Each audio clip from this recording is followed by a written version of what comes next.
Hello everyone, Pax man, di kita mo biyaan kay mabiyaan di gid malamian. So mo ni siya guys, nagsulod sa atong color blue as in dili blow, lahi mo tong blow as in blow your boy mangmuta tad guys kay wa pa gyud tay saktong katug guys. Pila na ka oras atong katug guys kay gabaw kag guys. Matatag sayo guys kay atong bawion kay pili gyud ta kaadlaw na wagtang aning kalibutan na guys. So diya ta karon sa American Express magpa-impress. So actually, ganang sila this lang nag-toxic, ganang kog toxic. Pero di man kayo siya toxic, dili ko may na ER.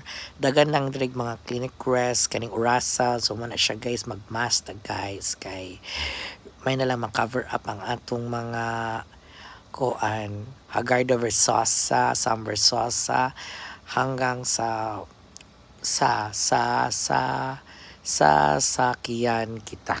Charot.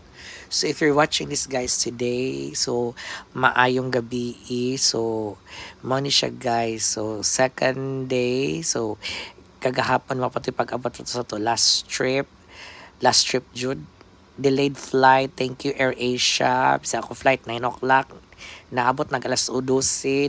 Salamat sa Jollibee nga heavy meal niya. Diretso dayon ta nagda sa tumaleta dito ta sa Carlon. So dili ta karon sa early duty as early as 6 a.m. Mo na goodbye naman ko dira no ang door no high tech kaayo. So di ana ta karon sa from BGC Taguig ta sa unahan lang na guys. Musod ta sa Optim. Yeah, Optim. So mo na atong clinic so diri mga healthcare dagan nurses. So diha mabuntagan ta nagpangonsulta na mo na ha guys ang American Express facing St. Luke's. So makita niyo yung helipad na dagan diha og mo lupad na mga edra kanang dili kamo charot. So mo na siya guys, facing na siya sa tanang mga kumpanya din na Shangri-La, Philippine Stock Exchange niya. Murag kani nga part guys, mura og dili naman ni lahi naman ni nga part murag sa Alphalad na ni Balisen. Oo, Alphaland.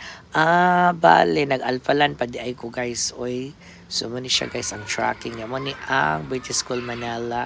So mo na siya guys sa dagang mga dato ng eskwela.